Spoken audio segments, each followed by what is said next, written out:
Buenos días, estimados estudiantes del curso de salud ocupacional. Por favor, alguien del grupo que me mande un mensajito donde me señale que están confirmadas la llegada de los videos de las clases. Bueno, el tiempo va corriendo. Ya hoy es 13 de septiembre.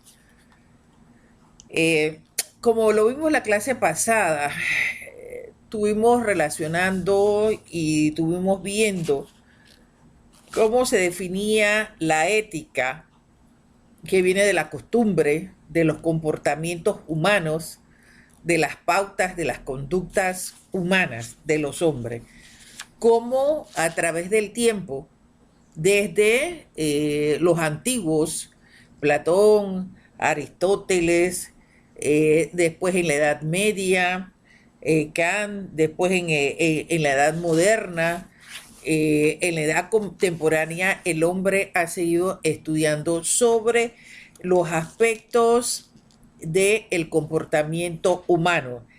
¿Cuál es esa esencia? Ese objetivo, el deber ser, el no ser, el comportamiento correcto, el comportamiento incorrecto para una sociedad. En ese aspecto, nosotros hemos visto cómo los clásicos y demás hasta han destacado sus estudios del arte del buen vivir, de la felicidad, etcétera. Todo unido esto a la moral y todo unido esto también a los aspectos de valores, que es muy importante ahora mismo y esto lo estamos viendo en nuestra sociedad. Bueno, nuestra profesión, nuestras profesiones tienen que ver directamente con el mundo donde vivimos, con nuestra sociedad, con los aspectos éticos y con los aspectos de salud. Donde se ha prevalecido uno de los y ha desarrollado, los países han desarrollado más, son los conocimientos de la ética médica en la medicina y por ende con el resto de las carreras que tienen que ver en el área nuestra con la salud, como por ejemplo las de ustedes, las del área de salud ocupacional. La medicina ha avanzado de tal manera para la humanidad y ha avanzado en su desarrollo tecnológico, en su desarrollo científico, para uno sin precedente y lo estamos viendo en la actualidad. Pero también ese desarrollo consolida un sistema económico que muchas veces puede ser cruel e inhumano. Para algunos, la salud se ve como una mercancía más y margina a las grandes masas, no verdaderamente con una realidad como es un derecho a la salud. Entonces, este desarrollo económico también impone a la sociedad las leyes del mercado, eh, que se inspiran en toda la modernidad de la actualidad. Por ejemplo, hace 2 o 3 días escuchaba en la radio que una persona en este país estaba conectada a unos aparatos, o sea, su vida peligraba en un hospital privado. Y les exigían a la persona, creo que 10.000 balboas, una cosa así, que tenía que pagar.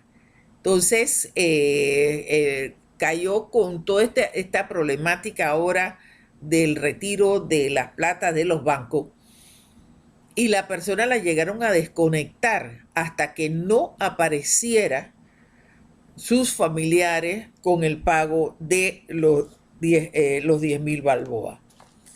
Entonces, esa modernidad de aquella época, de los franceses, donde se habla de la igualdad, de la fraternidad, de la solidaridad social, del humanismo, de la fraternidad, que hablaban la ilustración, que fueron inspiración a generaciones posteriores hasta nuestros días, se ve resquebrajado hoy día por un sistema individualista que lanza al hombre a las leyes del capital. Es decir, si no tienes el dinero correspondiente, y así es, si no tienes el dinero correspondiente, como en esa situación, esas personas lo vivieron, no tuvieron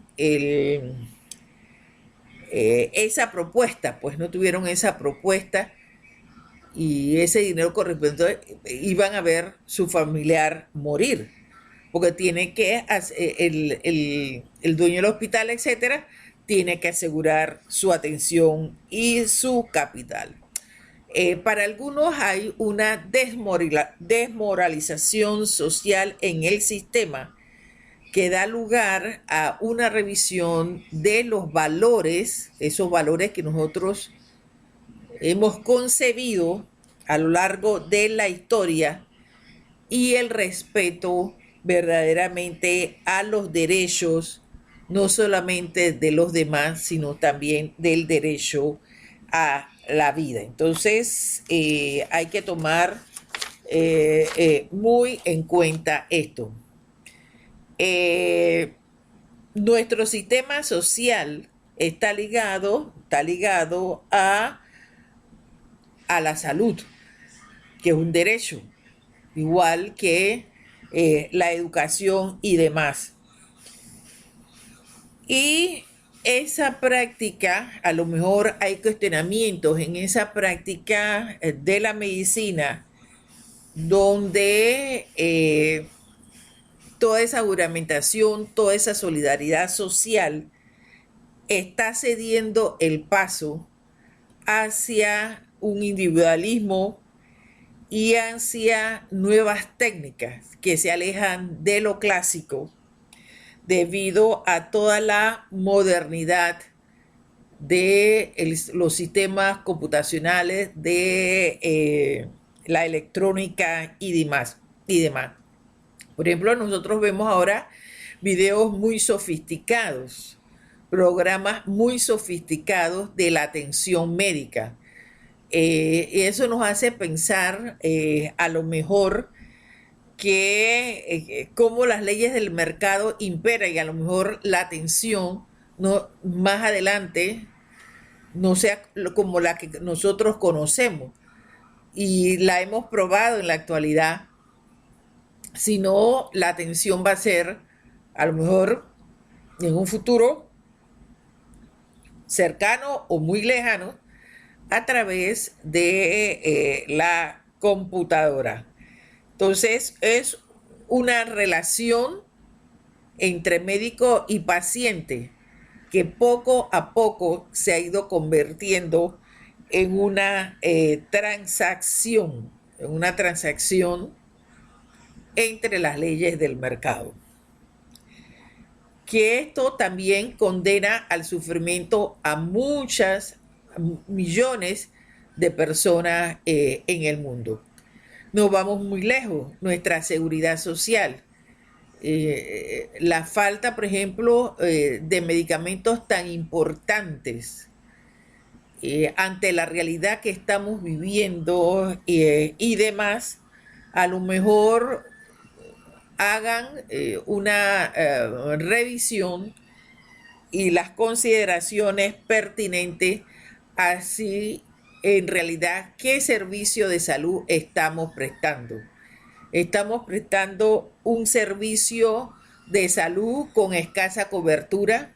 Estamos aportando a la sociedad un servicio de salud de calidad.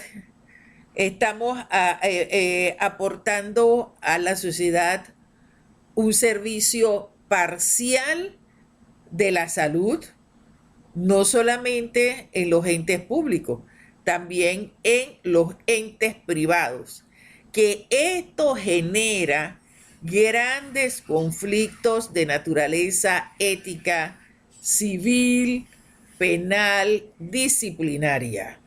Entonces, miren qué tan importante el ejercicio de las profesiones en el área de la salud, que la humanidad ha comenzado también a reflexionar sobre el ejercicio y la importancia de las profesiones, que no solamente es la profesión médica, no solamente la profesión médica, sino también son todo el resto de las profesiones que están ligadas a los aspectos de salud. Entonces hay un cuestionamiento y por lo tanto es importante en estos momentos que estamos viviendo hablar también de los aspectos éticos que han sido sellados, que han sido estudiados y traspasados de generación en generación, y más en los aspectos éticos.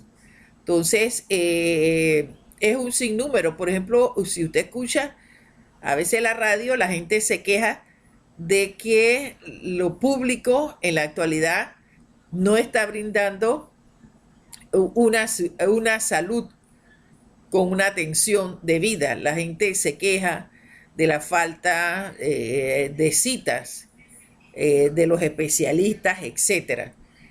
Hay una queja constante que por qué no atienden a niveles del Estado, pero sí atienden a niveles particulares, a niveles privados. ¿Y cuál es la regulación del Estado? ¿Cuál es la intervención del Estado en beneficio de las grandes mayorías? Nos ponemos a pensar ahora mismo en nuestra realidad, en nuestra pandemia, el esfuerzo que está haciendo el Estado, el gobierno actual por las compras y de tener a tiempo las compras de las vacunas.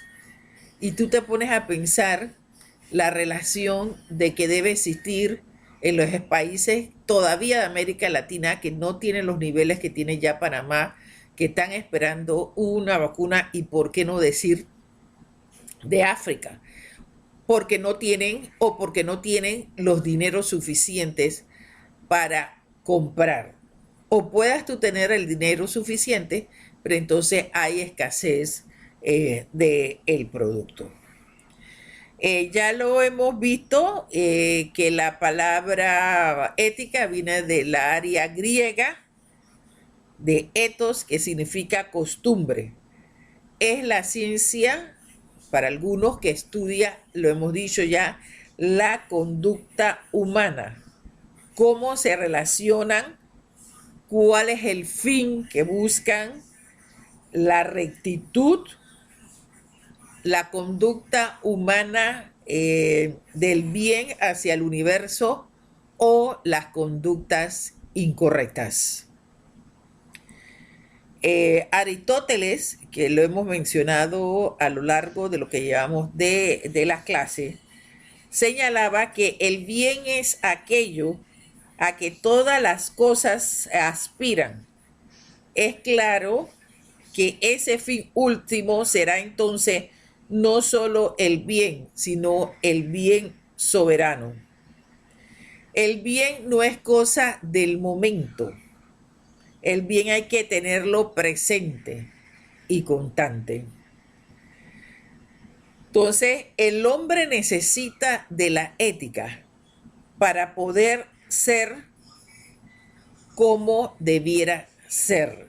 O sea, todas esas costumbres, todas esas conductas enseñadas, etcétera, nos van a determinar cómo debe ser la persona. No solamente cómo debe ser la persona, sino cuál es su conducta humana ante la vida profesional.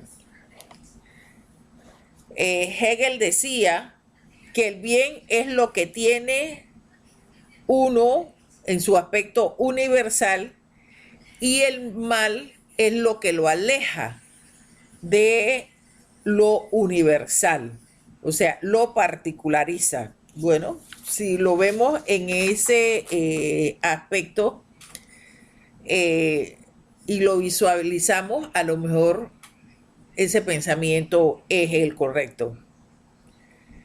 El bien busca desarrollar las potencialidades y las virtudes, busca el perfeccionamiento de tu conducta y lo malo, lo contrario, que por cierto, mi paradoja es cierto. El mal te aleja, es como yo lo decía, el mal camina en un momento determinado, con esos momentos graves, el mal camina en la mente de la persona, que la lleva a actuar de una manera diferente.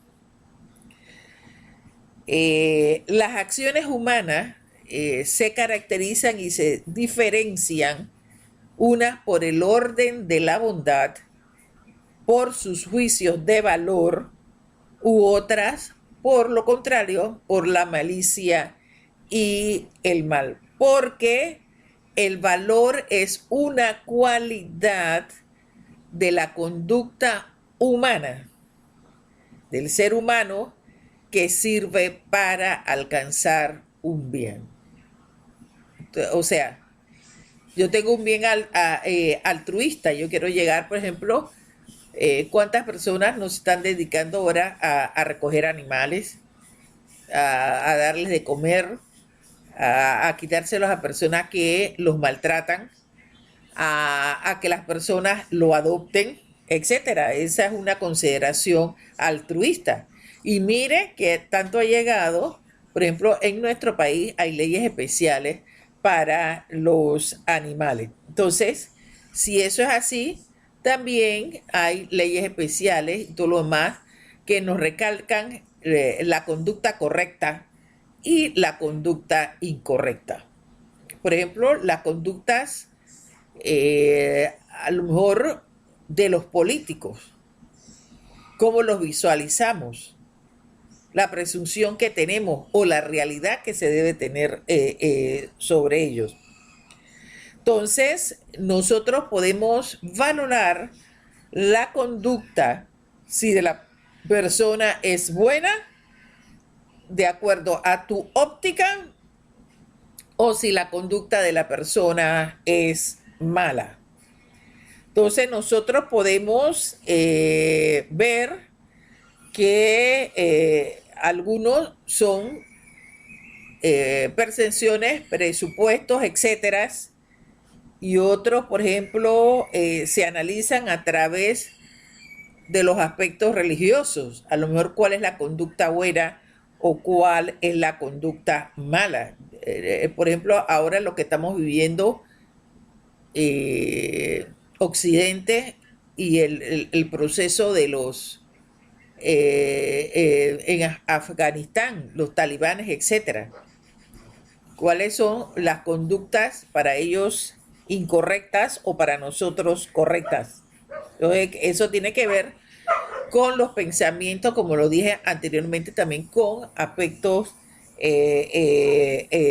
religiosos. Hay una ética la conocen como las éticas aplicadas, que es catalogar el valor, ya sea de acuerdo a lo bueno o a lo malo, que depende de cada situación.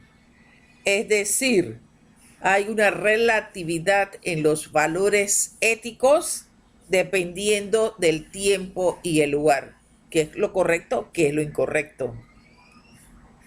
Otros piensan que es una ética absolutista en la cual tú vas a ver los principios de forma absoluta. Por ejemplo, los principios matemáticos, que no cambian. Ahí para algunos señalan que los aspectos éticos, a pesar del tiempo y demás, permanecen, no cambian. Hay otros que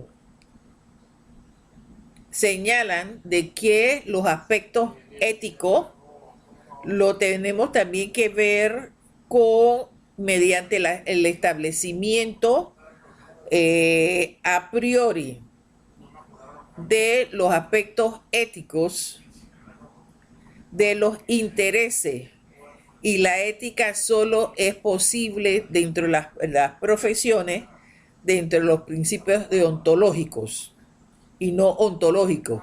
O sea, el deber ser, que en el caso de nosotros es el ser y el deber ser de nuestra profesión, nuestra actuación en todos estos conceptos. Hay que ver cuáles son los conceptos morales, los conceptos aceptados individualmente, morales, y los conceptos aceptados moralmente por nuestra sociedad. Entonces, nosotros vemos que en la actualidad hay mucha polémica entre estos aspectos. Ustedes los están viviendo. Ustedes se están desarrollando dentro de una era tecnológica. Todo lo que es las redes sociales, etcétera. Usted ahí tiene que decidir y reflexionar qué es lo correcto, qué es lo incorrecto, qué es lo verdadero, qué es lo falso de una información. Usted tiene que ver allí cuáles son los intereses individuales, los intereses de la colectividad, de la sociedad, que proclama una conducta sobre una situación en un tiempo determinado. Entonces usted allí va a dar sus medidas y usted va a interpretar si verdaderamente usted está preservando con su actuación la sociedad. Todos sabemos que si actuamos en una forma incorrecta, por ejemplo, el servidor público, como lo vamos a ver más adelante, el servidor público que actúa en una forma incorrecta, o sea, le está quitando la oportunidad a otro ser humano que forma parte de esa sociedad. Desde que te estás llevando un lápiz, desde que te estás llevando las páginas, etcétera. Ajá. De que te estás en un momento determinado haciendo sobreprecios, sobre medicamentos, sobre infraestructura, etcétera. Tú le estás quitando la oportunidad a otra persona. Lo mismo le quitamos la oportunidad para educación, que miren qué tan importante la oportunidad de educación. Ustedes ahora lo estamos viviendo con la tecnología. ¿Cuántas escuelas verdaderamente tienen todo el sistema tecnológico? ¿Por qué no lo tienen? ¿Cuántos profesores? ¿Cuántos alumnos? ¿Cuántas personas prácticamente a más de un año no se han conectado? Se desvinculan del servicio público de la educación. Eso que los transforma en el futuro, si no la completan, la transforman en una carga para la sociedad. Entonces, miren qué tan importante tener claro todos estos aspectos cuando tú eres servidor público. Entonces lo tienes que tener muy, muy claro para el servicio público. Es más, yo considero que todas las personas en la actualidad entran al servicio público, todas las oficinas de personal, etcétera, debían de dar un proceso de capacitación, de inducción que está puesto en las leyes, pero que en realidad no se da a todo el que entra al servicio público. No solamente exclusivo, por ejemplo, como se lo dan de una semana a los médicos, etcétera. O sea, a todas las personas que trabajan en el sector y más en el sector de salud nuestra, porque les va a permitir así el conocimiento, un breve pantallazo del conocimiento de su institución y de cuáles son sus deberes y de cuáles son sus derechos. No que cuando yo tengo un problema, entonces voy a buscar el instrumento legal que me protege, etcétera, por la actuación abusiva de otro servidor público. Entonces, entre la ética médica corresponde analizar cuáles son los deberes y las responsabilidades éticas del ejercicio de la profesión de la medicina. Asimismo, cuál es mi deber y cuál es mi responsabilidad como abogada y asimismo usted, cuál es su deber y cuál es su responsabilidad cuando usted salga con un título universitario donde consta que usted es un licenciado en salud ocupacional, puesto indiscutiblemente al servicio de una sociedad. Usted va a ir a trabajar, ya sea en lo particular o en lo público, a favor de una sociedad, a favor de los otros. Y nosotros estamos inmersos en todo el concepto que recuerdan ustedes constitucionalmente, no solamente el del Estado, sino también de nosotros mismos, la responsabilidad de nosotros mismos a ejercer una profesión determinada que se agudiza y se crece en los aspectos de salud, ya sea de manera en general.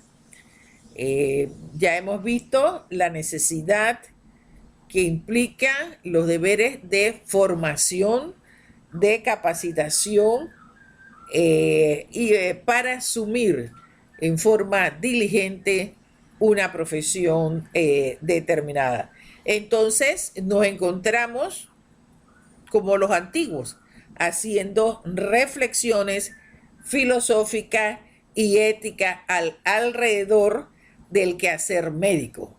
No solamente del quehacer médico, del quehacer de todas las personas que en un momento determinado realizan la actividad en el área de la salud. Por ejemplo, ya vimos que en la antigüedad se establecieron en los códigos de Hammurabi, en las literaturas asirias, hebreas, babilónicas, etcétera, había leyes que protegían a los enfermos de los abusos y del maltrato de las personas que en ese momento ejercían la profesión de medicina. Por ejemplo, en el código de Hammurabi le imponían sanciones a la persona si lo dejaban ciego o lo dejaban morir a un paciente. Por ejemplo, le cortaban hasta las manos si el enfermo era un caballero y si era un esclavo tenía que pagar una multa por el daño causado. Hipócrates en sus juramentos, en sus presupuestos éticos a la medicina, él señala que todo médico debe aplicar todas las medidas en beneficio del paciente de acuerdo a su capacidad, a su juicio, y lo debo apartar de todo daño y de toda injusticia. En pureza y en santidad guardaré mi vida y mi arte, porque él está desarrollando una ciencia al servicio de un enfermo y por lo tanto debe evitar cualquier tipo de mal y de injusticia, buscando siempre el bien del paciente. Aquella época, Grecia. Entonces nosotros en nuestra actuación de hoy en día, si hacemos una comparación entre los preceptos hipocráticos en la cual los médicos juran, etcétera, usted debe, viéndolo bien a su profesión, cuál es el compromiso que yo asumo en mi profesión para con la persona que atiendo. Por lo tanto, muchas veces cuando se presentan esos casos, ya se lo he dicho anteriormente, esos casos éticos, de esas paradojas terribles, donde tenemos que decidir qué podemos hacer de más, qué no debemos hacer, etcétera, que son tan inquietantes, que esos aspectos y esas reflexiones y esas actuaciones y esas acciones humanas en un momento determinado van a rayar con los aspectos legales. Entonces hay que tener, por eso se le señala continuamente que muchos de esos dilemas éticos terminan en aspectos legales. Y muchos de esos aspectos, la legalidad a lo mejor lo lleva a una culpabilidad que le impone a usted una sanción. Vamos a quedar aquí para después ver algo de las historias de los códigos éticos.